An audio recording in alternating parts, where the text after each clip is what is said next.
은혜 받으신 하나님 말씀은 신약 성경 디모데후서 4장 6절부터 22절까지 되겠습니다. 디모데후서 4장 6절부터 22절 하나님 말씀 합독합니다. 전제와 같이 내가 벌써 부어지고 나의 떠날 시각이 가까웠도다. 나는 선한 싸움을 싸우고 나의 달려갈 길을 마치고 믿음을 지켰으니 이제 후로는 나를 위하여 의의 면류관이 예비되었으므로 주 곧 의로우신 재판장이 그날에 내게 주실 것이며 내게만 아니라 주의 나타나심을 사모하는 모든 자에게도니라.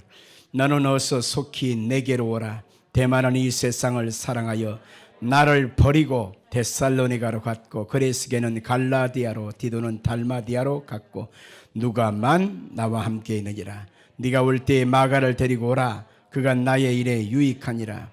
두기고는 예배소로 보내었노라. 네가 올 때에 내가 들어와 가보의 집에 둔 겉옷을 가지고 오라. 또 책은 특별히 가죽 종이에 쓴 것을 가져오라.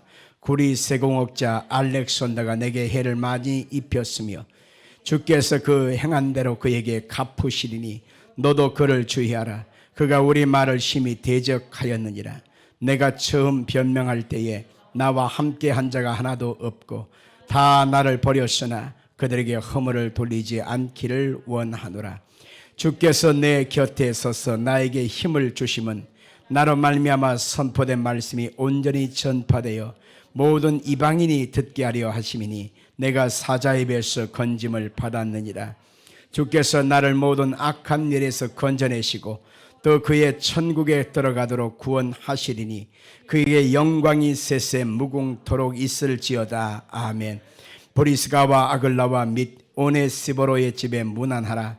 에라스다는 고린도에 머물러 있고 드로비모는 병들어서 밀레도에 두었노니 너는 겨울 전에 어서 오라. 어볼로와 부데와 리노와 글라우디오와 모든 형제가 다 내게 문안하니라.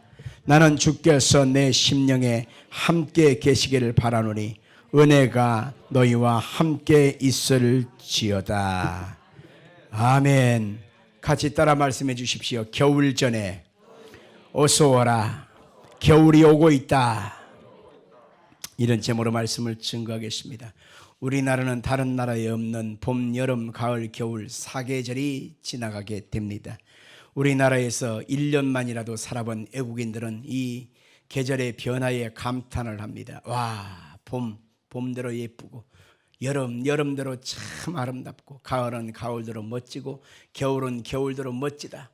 그래서 대한민국을 원더풀 하는 것을 보게 되는 것입니다. 하와이나 아니면 스위스 참 아름다운 나라지요. 그러나 그런 나라들은 한 계절만 계속 반복되어지기 때문에 조금 있다 보면 질려요. 그러나 우리나라의 봄, 여름, 가을, 겨울 4계절이 바뀌면서 참 아름다움을 감탄하지 않을 수가 없는 것입니다. 오늘 이제는 우리는 가을을 지나고 이제는 겨울이 오고 있음을 느끼게 됩니다. 겨울이 되는 순간에 많은 사람들은 야, 겨울이 오는구나. 그래서 옷장을 꺼내서 내복을 갈아입고 껴입고 겨울옷을 우리가 덧입게 됩니다. 그리고 겨울 준비하기 위해서 김장도 하고 난방도 돌보고 나름대로 겨울을 준비하지 않습니까? 이름 없는 미물에 불과한 그런 권총들도 겨울이 오는 것을 알고 겨울을 준비합니다. 말 못하는 짐승도 역시 겨울이 온다는 사실을 알고 겨울잠을 자기 위하여 준비합니다. 들에 있는 모든 오곡백과도 겨울이 오는 것을 알기에 그 알곡이 알차지고 추수를 기다리고 있지 않습니까? 길가에 있는 가로수들도 겨울이 오는 것을 압니다. 그래서 낙엽을 떨어뜨리고 겨울을 준비하는 것을 보게 되는 것입니다. 그런데 사람은 이렇게 육신의 인생도 살고 있지만 영적인 존재이기 때문에 겨울이 오는 것을 알아야 합니다. 이 겨울은 계절의 변화에서 오는 그 자연의 현상이기도 하지만은 이 겨울이 함축적으로 우리 가운데 알려주시는 것은 하나님 앞에 서야 될 시간, 그것이 바로 겨울인 것입니다. 하나님 앞에 우리의 삶을, 우리의 영혼의 삶을 이것을 한번 점검받는 것이 겨울인 것입니다. 그렇기 때문에 이 겨울이 오는 것을 우리가 생각하면서 오늘 본문의 말씀을 한번 생각해 보고자 하는 것입니다. 오늘 본문에 보면 바울 사도는 21절에 디모데에게 너는 어서 오라. 무엇 때문에? 겨울이 오기 때문에 빨리 오라. 그렇게 말하고 있습니다. 지금 바울이 있는 곳은 로마의 감옥입니다. 그런데 지금 믿음의 아들 디모데는 지금 어디 있느냐? 마게도니아에 있습니다. 마게도니아에서 로마로 오면 지중해라고 하는 바다를 건너야 되는데 때로는 이 겨울이 너무너무 혹독해서 바닷물도 얼어요. 그러면 옛날 시대에 그 바다를 건너서 올 수가 없습니다. 그러니까 얼기 전에, 겨울이 되기 전에 속히 내게 오라라고 요청하고 있는 것입니다. 여러분, 바울은 지금 나이가 80세가 넘었습니다. 그리고 지금 현재 있는 곳은 로마의 감옥입니다. 점점점 추워지고 점점점 고통을 당하고 있는 현실입니다. 이 속에서 그 자신 스스로가 몸에 질병이 있는 상태에서 겨울 전에라고 하는 말을 여기서 쓰면서 시간의 한계성을 말하고 있는 것입니다.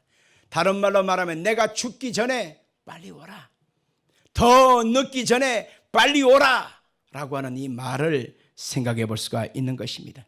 그러나 그의 마음속에 지금 절망과 두려움과 고통으로 가득 차 있지만 그 절망과 두려움만 얘기하는 것이 아님을 보게 됩니다. 6절의 말씀을 한번 보겠습니다. 전제와 같이 내가 벌써 부어지고 나의 떠날 기약이 가까웠도다 라고 말하고 있습니다. 그런데 내가 지금 죽고 내가 죽음의 소식이 점점 다가오고 있다는 것을 느끼고 있지만 내가 지금 마음이 이런 상태다라고 얘기하는 것이죠. 10절에 한번 볼까요? 10절. 대만은 이 세상을 사랑하여 나를 버리고 데살로니가로 갔고 그레스게는 갈마디아로, 그 다음에 디도는 달마디아로 갔고 라고 했습니다. 사랑하는 제자들이 나와 함께 있다가 벌써 세상으로 가버렸다. 그 사람들이 원하는 곳으로 가버렸다. 그러면서 말하는 말이 11절에 누가만 나와 함께 하고 있다라고 말하는 것입니다. 참 세옹지마입니다. 인생사 회자정리죠.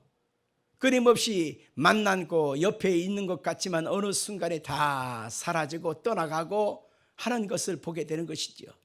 사랑하는 여러분들, 누가만 나와 함께 있다라고 하는 이 말 속에서 아하, 그래도 있을 사람은 있구나, 우리가 한번 생각해 볼 수가 있는 것입니다.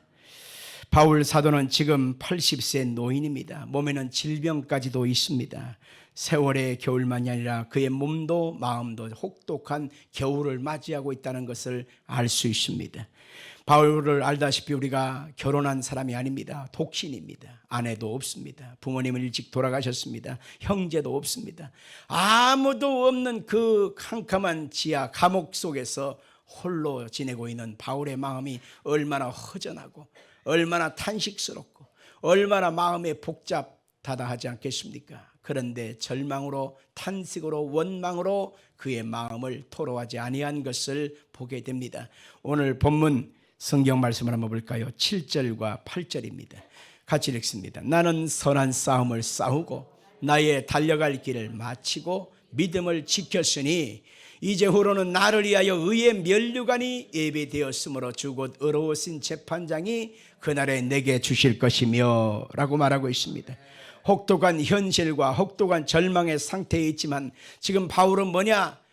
하나님이 나에게 의의 면류관을 준비하고 계신다. 내가 주님 앞에 서는 그 순간 그날에 내게 주실 것이다 라고 오늘 이 시간 희망적으로 소망적으로 말하고 있습니다. 그렇습니다. 신앙은 희망적으로 말하는 것입니다. 절망이 반복해서 나의 현실을 덮친다 할지라도 어떤 상황, 어떤 사람, 어떤 형편에서든 희망을 찾아볼 방법도 없지만 나의 도움이 어디에서 올고 천지를 지으신 하나님에게서도 온다 라고 하는 그 고백처럼 우리는 하나님 안에서 새 힘, 새 소망을 찾을 길이 있는 것입니다. 오늘 자리면 여러분 중에 혹여라도 마음에 낙심과 낭망을 가지고 왔습니까? 오늘 시간 하나님은 여전히 여러분과 함께하고 계시고 여전히 여러분의 심령을 주관하고 계시며 여러분의 앞길 속에 하나님의 예비된 뜻을 두고 계신다는 사실을 믿기를 예수님으로 축원합니다.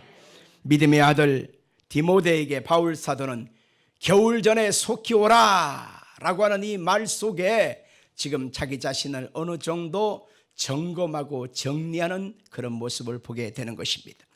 자, 그러면 바울 사도가 오늘 이 시간에 꼭 정리하고 싶었던 것, 주님 앞에 서기 전에 꼭 아름다운 모습으로 정리하고 싶었던 것이 무엇일까 한번 생각해 보려고 합니다. 첫째는 바울 사도가 오늘 본문에 마가를 데리고 오라 라고 하는 말로 선언하고 있습니다. 같이 합시다. 마가를 데리고 오라. 죽음 앞에서 지금 마가를 데리고 오라 라고 하는 말을 첫 번째 내비치는 말은 의미가 있습니다. 마가 어디서 많이 들어본 사람 아닙니까? 어디서 많이 들어봤죠? 마태복음 다음에 마가복음. 맞습니다. 바로 그 사람입니다. 이 마가라고 하는 제자는 마가 요한의 아들이라고 성경에 말하고 있는데, 이 마가 요한은 어디서 또 등장하냐면 사도행전 1장에 등장합니다. 예수님께서 아버지께로 가는 것이 내게 유의라. 내가 가서 보혜사를 너에게 보내주리라. 너희는 그 성령의 능력을 덧입힐 때까지 이곳을 떠나지 마라. 그래서 그 마가 요한이 자기의 집을 선뜻 주님 앞에 예배하는 교회로 내어놓았던 사실을 기억할 수 있습니다. 이 마가라고 하는 주님의 제자가 그때 자기네 집을 이렇게 선뜻 예배 장소로 내놓을 수 있었던 상황을 한번 생각해 봐야 합니다. 예수님을 십자가에 못 박아 죽여버렸습니다. 그리고 나머지 있는 주님의 제자들 또한 죽이려고 달려들떠 있던 그때였습니다. 누군들 복음 앞에 담대히 나 예수 믿는 사람이다 라고 말할 수 없는 바로 그런 핍박의 시대 속에서 자신의 집을 선뜻 이렇게 예배 장소로 내어놓을 수 있었다는 것은 상당한 믿음이 아니면 감당할 수 없었을 것입니다. 마가가 자기의 집을 내놓을 정도로 믿음이 좋았고 바로 그곳에서 예루살렘 교회가 시작됐다는 사실을 알 수가 있는데, 나중 더 나아가서 바울 사도가 하나님의 은혜를 입고 복음의 열정을 가지고 세계 선교를 떠나려고 할 때에 바로 바나바와 함께 마가가 같이 동행하게 됩니다. 근데 가는 도중에 이 1차 선교여정 노중 속에서 마가가 돌출 행동을 하게 됩니다. 돌출 말을 하게 됩니다. 도대체 복음에 합당하지 않고 여러 가지 복음에 갈구치는 상황이 되고 만 것입니다. 그래서 성경의 내용을 찾다 보면 그때의 이 마가 때문에 바나바와 심히 다투었다라고 하는 기록을 찾아볼 수 있습니다. 같이 갈 수 없는 상황입니다. 그래서 이 마가를 따로 두고 갈 수밖에 없는 상황이 된 것입니다. 심히 다투게 됐습니다. 얹혀놨습니다. 도대체 함께 할 수 없는 상황이 된 것이죠. 그리고 돌아와서 보고를 하고 나서 2차 선교 여행을 떠나게 될 때 이 주책맞은 마가가 나를 또 데리고 가달라고 또 달려드는 것입니다. 그러니까 첫 번째 갔을 때 마음에 심히 상처 입은 기억이 있던, 이 안 좋은 기억이 있던 바울 사도 입장에서 마가를 데리고 갈 턱이 있나요? 안 돼. 너는 빠져. 너는 열외야 하고서 마가를 제껴놨습니다. 그때 바울 사도 역시도 마음이 언짢았고 마가 역시도 자기 자신이 죄진 것을 보고서 마음이 상처를 입었을 것입니다. 그리고 나서 이 마가와 바울 사도의 관계가 소원해지게 되고 연락이 끊어지게 되고 만날 일이 없었던 것입니다. 그리고 시간이 많이 지난 다음에 바울 사도가 이제 복음의 사명을 마치고 이제 80 노인이 돼서 로마의 감옥에 지금 갇혀 있는 그런 상황이 되고 만 것입니다. 그때 자기 자신의 인생에 겨울이 오고 주님 앞에 서야 될 때가 가까이 온 것을 안 바울이 딱 기억한 것은 한 가지 딱 걸리는 것은 바로 뭐냐면 마가 바로 그 사람이었습니다. 그래서 자기 믿음의 아들 된 디모데에게 네가 올 때에 마가를 꼭 데리고 와주라 라고 요청을 하면서 지금 무슨 의도로 얘기를 하고 있냐면 그때에 좋지 않게 헤어졌어. 상처가 남은 상태에서 상처가 아직 해결이 되지 않았어. 그도 상처를 입고 나도 상처를 입었어. 내가 그때 조금만 더 참았더라면, 내가 조금 더 내가 마음에 주님의 온유된 감정으로 그를 품었더라면 내가 그에게 상처를 주지 않았을 텐데 내가 그를 다시 만날 수 있다면 미안하다고 말해주고 싶어. 그와 함께 다시 한번 따뜻한 손길을 내밀고 싶어. 화해의 손길을 내밀고 싶어. 얼마나 많이 아팠냐고 나를 용서해달라고 한번 말하고 싶어 라고 하는 의도가 다분히 담겨 있었던 것입니다. 그래서 겨울 전에 마가를 꼭 데리고 오라 그렇게 말한 것입니다. 예수 믿는 사람은 미워할 권세가 없습니다. 예수 믿는 사람은 미워할 권능이 없습니다. 예수 믿는 사람은 사랑해야 될 의무만 있습니다. 같이 합시다. 예수 믿는 사람은 미워할 권세가 없다. 예수 믿는 사람은 사랑해야 될 의무만 있다. 동의하시면 아멘 하십시다. 예수 믿는 사람은 사랑해야 될 의무를 짊어지고 살아가는 사람들인 것입니다. 그래서 예수님께서 하셨던 것처럼 우리도 사랑하고 불쌍히 여기고 포용해야 될 그러한 삶을 살아가야만 하는 것이지요. 베드로전서 4장 8절 볼까요? 무엇보다도 뜨겁게 서로 사랑할지니 사랑은 허다한 죄를 덮느니라 그렇게 말하고 있습니다. 사람이 죽기 전에 누군가의 상처를 내고 그의 마음에 끊임없는 고통의 못을 박았다면 이제는 죽기 전에, 겨울이 오기 전에 이제는 그것을 서로 화해하고 서로 그것을 용납해주고 그리고 올해가 넘어가기 전에 미안하다고 말할 수 있는 그런 복된 믿음이 되어야만 하는 것입니다. 어떤 60이 넘은 여자가 죽음이 왔습니다. 그 사람은 집사의 직분을 갖고 있는 성도입니다. 그런데 그 남편 때문에 마음에 큰 상처와 아픔의 대못이 박혔습니다. 왜냐하면 그 남편이라고 하는 작자는 어떻게 하다가 결혼을 하고 자식은 낳았지만은 가정에 불성실해요. 돈을 벌어와서 집안을 살피지도 않고 그리고 전국적으로 어느 곳에 가든지 꼭 어떤 여자를 꼭 새겨납니다.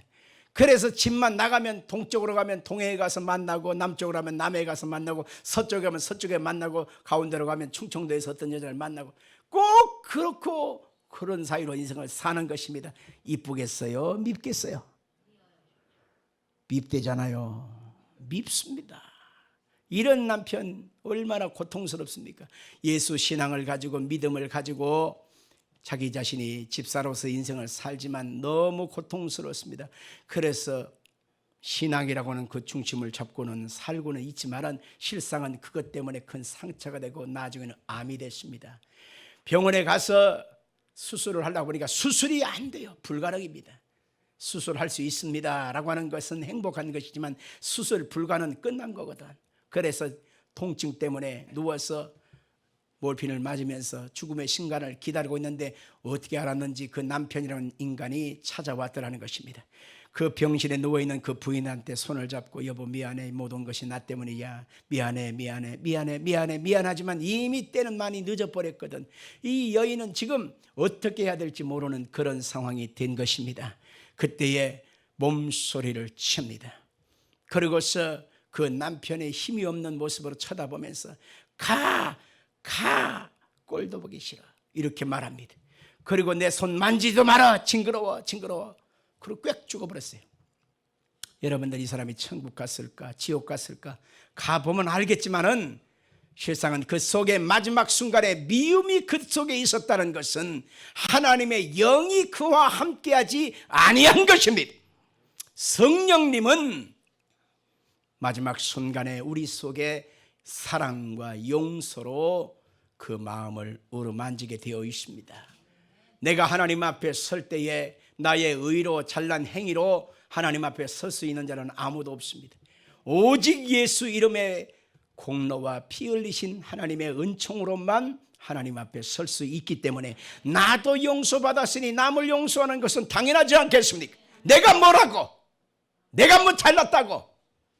바울 사도가 지금 이 시간 겨울이라고 하는 인생의 죽음 앞에 서서 지금 하는 말은 뭐냐? 마가와 얽힌 관계를 풀고 싶다. 마가의 마음에 상처 입은 것에 대해서 내가 미안하다고 말해주고 싶다. 그렇게 지금 화해의 시간을 지금 만들어가고 있음을 보게 됩니다. 두 번째, 바울 사도가 인생의 겨울 죽음 앞에서 제가 한 것은 바로 뭐냐면 하나님의 말씀, 가죽 종이에 쓴 것을 가져오라 라고 하는 말 속에서 찾아볼 수가 있습니다. 성경에서 오늘 바울 사도가 지금 마지막 순간에 가지고 있던 그의 유품이 뭔가, 가지고 있던 마지막 물건이 뭔가, 바로 두 가지가 있었습니다. 오늘 성경 13절입니다. 내가 올 때에 내가 들어와 가보의 집에 둔 겉옷을 가지고 오고 또 책은 특별히 가죽 종이에 쓴 것을 가져오라, 그렇게 말하고 있습니다. 지금 바울 사도가 80 노인에, 그 다음에 병들어 몸이 아파요. 그 지하 감옥은 햇볕이 들지 않아서 추워요. 점점 겨울이 다가오십니다. 그러니 그가 지금 간절히 지금 필요했던 것이 바로 뭐냐? 바로 가보의 집에 있던 겉옷을 가져오라, 그렇게 말합니다. 이 겉옷 자락을 덮고 입고 싶었던 간절함이 있었던 것인가 봐요. 바울 사도가 일생엔 많은 돈을 남겨놓고 부동산 문서를 남겨놓고 금은 보화를 남겨놓은 것이 아니라 그가 가지고 있던 딱 두 가지 겉옷을 가지고 오라. 누더기가 돼 있어 여기서 헤어져 있진 그 겉옷이지만 그 겉옷을 내게 가져와라 라고 부탁하고, 또 한 가지 특별히 말하는 것은 가죽 종이에 쓴 것을 가져오라, 그렇게 말하고 있습니다. 여기서 말하는 가죽 종이에 쓴 그것은 바로 뭐냐? 바로 바이블, 성경을 말하는 것입니다. 하나님의 그 말씀이 그 당시에는 인쇄술이 없기 때문에 일일이 옮겨서 필사해서 가죽의 그 두루마리에 쓴 것입니다. 창세기 두루마리, 출애굽기 두루마리, 레위기 두루마리, 민수기 두루마리, 그리고 신명기 두루마리, 성경의 그 내용 곳곳에 담긴 하나님의 말씀을 두루마리로 담아놓고 그것이 함께 있는데 갈 때마다 그것을 들고 다니면 얼마나 무겁겠습니까? 그래서 들어와 가보의 집에 잠시 잠깐 맡겨놓았는데 내가 지금 감옥에 갇혀 있어서 더 이상 이동하지 않고 옮기지 않아. 그러니까 그 두루마리 책들을 내게로 가져오라 라고 부탁한 것을 의미하는 것입니다. 여러분, 여기서 자기 자신의 죽음을 기다리면서 인생의 겨울을 기다리면서 그가 지금 간절히 소망했던 것이 뭐냐? 하나님의 말씀이었다는 것입니다. 동이 막히고 서가 막히고 사방이 막히고 캄캄하고 여러 가지 문제와 절망이 나의 삶을 어둡게 하고 내 마음을 고통스럽게 할 때 우리는 그것을 절망의 상황이라고 합니다. 그 절망의 상황에서 우리의 소망은 어디에 있을까? 본연 마음으로 찾게 되는데 바로 우리의 소망은 하나님의 말씀 속에 있다는 것입니다. 믿음의 사람 여호수아도 하나님의 말씀을 붙들고 일어섰습니다. 다니엘도 절망의 상황에서 하나님 말씀 붙들고 견뎌냈습니다. 다윗도 하나님 앞에 수많은 난관, 어려움, 절망을 겪었지만 하나님의 그 말씀을 붙들고 그가 이겨냈던 것처럼 믿음의 사람은 절망의 상황에서 오직 유일한 희망, 소망은 곧 하나님의 말씀이라는 사실을 꼭 잊지 말길 바랍니다. 잠이 안 오고들랑 이리들이 엎치락뒤치락 하지 말고 불을 켜세요. 그리고 성경을 읽으세요. 하나님의 말씀이 여러분의 영혼을 살릴 것입니다. 하나님의 그 말씀 듣게 하여 주일날 교회에 오세요. 여러분의 영혼이 소생할 것입니다. 낙심 속에서 다시 일으켜 세우게 될 것입니다. 하나님의 그 말씀은 저 하늘이 무너지고 이 땅이 꺼져도 1.1획도 변치 않습니다. 그래서 그 성경의 말씀을 늘 머리맡에 두고 가까이 하는 사람, 그 말씀을 주야로 묵상하는 그 사람 속에는 하나님의 예비된 좋은 길로 인도함을 받게 되는 것입니다. 세 번째로 인생의 겨울 죽음의 순간 앞에서 바울 사도가 했던 일은 바로 뭐냐면 나에게 너무너무 고통스럽게 했던 그 인간, 그 사람을 하나님께 이제 맡깁니다 라고 하는 고백을 볼 수 있습니다. 성경 말씀 14절 한번 읽어볼까요? 14절입니다.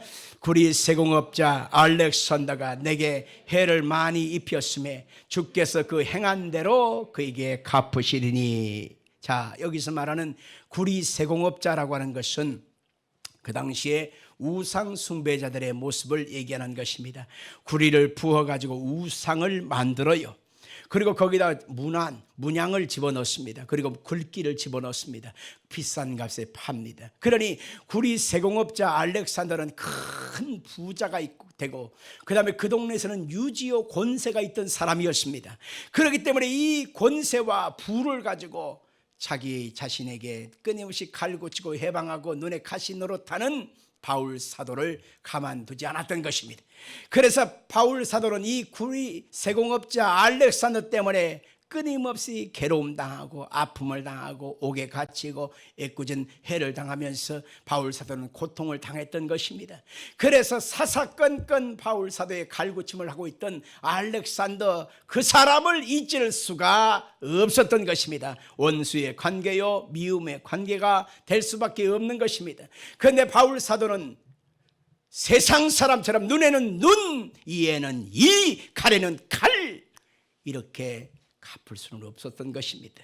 성경에 보니까 원수 갚는 것이 내게 있으니 내가 갚으리라고 말씀했기 때문에 하나님께 맡길 수밖에 없는 것입니다. 그래서 자기의 죽음 순간, 겨울이라고 하는 순간 앞에서 그 원수 관계에 맺혀있던 그 사람을 향하여 주께서 그 행한 대로 갚으시리라 하고서 주님께 그 원수 관계된 그 사람일지라도 토스한 것을 보게 돼요. 같이 합시다. 주께서 그의 행한 대로 갚으시리라. 아멘 합시다. 보통 우리 옛날 조상들은 자기가 원한 맺힌 관계를 자기 때에 끊지 않고 자식간 때 죽음 직전에 유언합니다. 내가 누구 때문에 이 꼴을 당했다. 아들아, 딸아, 반드시 원수를 갚아줘. 이런 식으로 유언을 남기고 하잖아요. 그러면 그 자식 때에서 그래, 우리 아버지 원수를 내가 가만두지 않아. 내가 반드시 갚으리라. 그래서 일평생 자식의 그 삶은 칼을 갈고 그 칼을 뿌려서 반드시 피를 보는, 그러한 피를 거두는 그런 관계로 이어지잖아요. 그러면 저쪽에서는 또 가만히 있습니까? 아들아, 원수가 그 인간이 나를 죽였다. 이 원수를 갚아줘. 그러면 또 원수가 시작돼서 또 계속 이렇게 저렇게 얽힘 설킴의 관계가 되지 않겠습니까? 여러분들 세상 살아갈 때 내 옆에 천사만 있다면 얼마나 좋겠습니까? 천사가 있지만은 악마도 다가옵니다. 좋은 사람만 있는 것이 아니라 싫은 사람, 고통을 준 사람도 내 옆에 반드시 있습니다. 우리 햇불 수목기가 오늘 창립 주일입니다. 지금껏 돌아보면 쉽지 않은 세월, 강산이 3번 바뀌어갈 즈음에 서 있는 햇불 수목기 입장에서 제가 지금도 생각해 보면 나에게 조금도 많이 있고 지금도 함께 하지만은 너무너무 눈물을 뺀 기도거리가 됐던 사람도 많이 있습니다. 세상에 재직했대 그냥 칼 들고 설치고 죽여버려, 나도 칼 있어, 이런 일도 있었고요. 그냥 뭐 이상한 말을 만들어 가지고 뒤에서 험담을 짓고 집단으로 반발하는 경우도 있었고, 그리고 그냥 아니야 말로 끊임없이 갈구친 사람도 있습니다. 그때마다 너무너무 아파서 너무너무 힘들어서 그 순간이 괴로워서 죽을 지경이었는데 지나놓고 보니까 하나님이 나에게 여기까지 있게 하신 그 모든 것은 하나님이 악을 악으로 갚지 않고 하나님 앞에 맡기고 토스함으로 인하여 하나님의 은혜 속에 보내왔기 때문에 여기까지 내가 죽지 않고 살아온 것이라고 생각합니다. 어떤 며느리가 시집을 갔습니다. 시집을 갔는데 시집살이가 너무너무 심합니다. 그 시어머니가 며느리를 너무너무 닦아 세우는 것입니다. 말로써 괴롭히고 그냥 삶으로 그냥 온갖 것을 괴롭히니 도대체 견딜 수가 없었어요. 근데 어느 순간에 이 며느리가 이 오른손이 그냥 굳어버린 것입니다. 이렇게 굳어가지고 이렇게 꿈쩍다석 안 하는 거예요. 그래서 병원에 가서 이걸 풀어보려고 침을 맞아보려고 별걸 다 했는데도 이 굳어진 현상이 펴지지가 않는 것입니다. 그래서 추천을 하게, 이건 지금 굳어진 현상이 이 팔에만 문제가 있는 게 아니라 마음의 병이 있구나. 그래서 신경정신과로 병원을 옮겼습니다. 그래서 신경정신과에서 그분을 가만히 얘기를 듣다 보니까 시집살이의 공포, 고통이 너무 심해서 도대체 이것이 이렇게 됐구나를 알게 됐습니다. 그래서 시집 살이 속에서 시어머니에 대한 그 모든 억눌림이 너무 심해가지고 이것을 이렇게 굳어버리고 말았구나. 근데 왜 굳었나? 또 깊이 나가 보니까 시어머니가 앞에 있다면 그냥 그 말하는 그 잔소리, 말하는 그 애꿎은 말들, 그 주둥이를 탁 때려버리고 싶은 마음이 있었다는 것입니다. 근데 이것이 굳어져 버렸거든. 아, 이게 있구나. 그래서 체면 상태로 들어갔습니다. 그러면서 이렇게 의사가 말합니다. 당신 앞에 지금 시어머니가 지금 앞에 서 있습니다. 당신이 하고 싶은 대로 한번 해보시지요. 그러니까 그 체면 상태에서 손을 쫙 피더니만 시어머니를 그냥 주둥이를 탁 때려버려요. 그랬더니만 이 굳었던 팔이 스르르 풀려버리고 건강해지더라는 것입니다. 임상 실험된 보고에 대한 내용입니다.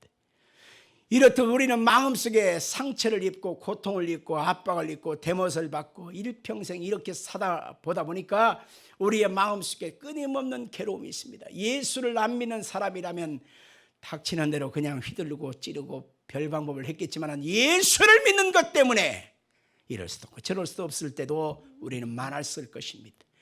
바울 사도도 그랬던 것입니다. 예수님 때문에 이럴 수도 없고 저럴 수도 없는 상황이었는데 마지막 순간에 기억된 구리 세공업자 알렉산더를 생각하면서 하나님이 그가 행한 대로 갚으시리라. 다시 말하면 하나님께서 그 사람을 주관하실 줄 믿습니다. 행한 대로 거두게 하실 줄로 믿습니다. 하나님께 토스 해버렸단 말이에요. 같이 합시다. 하나님께 토스. 떠넘긴다 그 얘기예요. 공을 저쪽으로 보낸다 그 얘기입니다. 하나님께서 여러분의 마음속에 그 토스하신 그것을 받으시고 하나님이 아름답게 합력하여 선을 이루실 줄로 믿습니다. 바울 사도는 인생의 겨울을 맞이했습니다. 하나님 앞에 갈 때가 됐습니다. 그랬을 때 마지막으로 한 것은 뭐냐면 모든 것이 자신의 허물이었다고 그는 생각하고 회개하게 됩니다. 우리 한번 읽어볼까요? 16절입니다.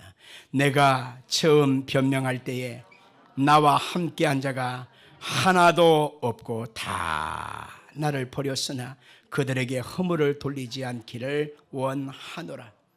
바울 사도 옆에는 수많은 동역자들과 제자들이 있었습니다. 그런데 그들이 하나같이 때가 되면 다 떠나버리고 그의 마음에 상처가 되었던 것을 볼 수가 있는 것입니다. 처음에는 그들의 연약해서 그 사람들이 배반하고 떠났다라고 생각을 했습니다. 그들의 연약함과 그들의 모든 잘못됨이 마음에 상처도 되고 아픔이 되었습니다. 그런데 지금 생각해서 가만히 생각해 보니까 그 모든 것은 그들 탓이 아니라 그들을 더 품고 그들을 더 마음속에 안을 수 있는 자기 자신의 연약함 때문이었던 것을 알고 그것을 자신이 잘못했다고 생각하고 있는 것입니다. 오늘 그 사람들을 향하여 그들이 잘못한 것이 아니라 결국 내가 부족했기 때문이야. 그것은 다 나의 허물이야. 그것은 나의 그릇이 작았기 때문에 그런 거야 라고 하면서 이 모든 것은 내 탓이요 내 탓이요 라고 하면서 그런 마무리하는 것을 보게 됩니다. 사랑하는 성도들이여, 오늘 여러분과 여러분의 삶의 현장 속에서 여러분의 마음을 너무 언짢게 하고 힘들게 한 사람이 혹시라도 있나요? 그러면 그 사람들을 탓을 하고 그 사람들 때문에 내가 이렇게 되었다고 원망할 수도 있었습니다. 그러나 이제는 그렇게 함으로 풀어지는 것이 아니라 이제는 내 탓이요, 이 모든 것이 나의 연약함 탓이요 라고 말할 수 있는 지경까지 이르러야 하는 것입니다. 아멘 할까요? 한번 해봅시다. 그런 마음이 안 들 수도 있지만은 가슴에 손 얹고 이 모든 것이 나 때문이다. 내 탓이다. 내가 잘못해서 그래. 아멘. 그 고백이 있다고 하는 것은 어떤 의미냐면 사람이 다시 낮아진다라고 하는 뜻이 있습니다. 다시금 예수님 앞에 나 자신을 낮추는 것을 의미하는 것입니다. 다시 십자가로 시작하는 것입니다. 베드로도 그렇게 수제자로 주님께 쓰임 받았지만은 그가 예수님 목전에서 예수님을 3번씩 모른다가 맹세하고 저주하고 돌아섰지 않습니까? 그가 예수님을 다시 부활의 모습으로 만나고 나서 자기 자신의 연약한 본질적인 자기 자신의 정체성을 발견하고 나서 예수님을 통해서 다시 시작하지 않습니까? 이게 바로 복음 안에 살아가는 사람의 방향성인 것입니다. 나 자신의 의와 노력의 결과로 인생을 차근차근 착착착착 앞으로 나아가는 것 같지만 그렇지 않습니다. 때가 되면 우리는 잘못하고 허물 많은 모습을 알게 되고 다시금 십자가 앞에 낮추고 또 낮춰서 주님, 나의 모습은 이렇습니다. 나의 영적 정체성은 이렇습니다. 주님, 내가 이 모양이에요. 주님, 나를 불쌍히 여겨주세요 하는 그 신앙의 진솔한 고백과 낮아짐을 통해서 주님 붙잡고 다시 일어서고 주님 앞에 설 수 있게 되는 것입니다. 우리 인생은 끊임없이 인생의 겨울을 맞이하게 됩니다. 오늘 이 창립기념주일을 내년에 다시 안 맞을 사람도 있을 것입니다. 너무 바빠서 하나님께 빨리 갈 사람도 있다, 그 얘기입니다. 누군들 장담하지 못합니다. 그러던 매일매일 우리 가운데 다가오는 이 겨울을 보면서 아하, 하나님 앞에 내가 서야 될 때가 가까이 오는구나, 그것을 알아야 합니다. 그래서 나와 서운한 관계, 얽힘의 관계로 뒤틀렸던 사람을 생각하시고 그 사람에게 용서와 사랑의 화해의 손을 먼저 내밀어야 합니다. 그리고 다시금 붙잡을 것은 하나님 말씀밖에 없다는 것을 기억하십시오. 혹시라도 여러분의 마음에 대못받고 너무너무 고통과 충격을 주었던 그 인간, 이를 뻑뻑 갈라보면 이빨이 다 상합니다. 임플란트 해야 돼요. 돈 들어갑니다. 그러지 말고 주님, 그 사람도 주께 맡겨드립니다. 그걸 혹시라도 나의 마음을 몰라주는 그 누군가가 있거들랑 그들 탓이 아니다, 내 탓이야 하면서 다시금 십자가 붙들고 복음으로 다시 시작하는 여러분 되기를 주의 이름으로 축원합니다.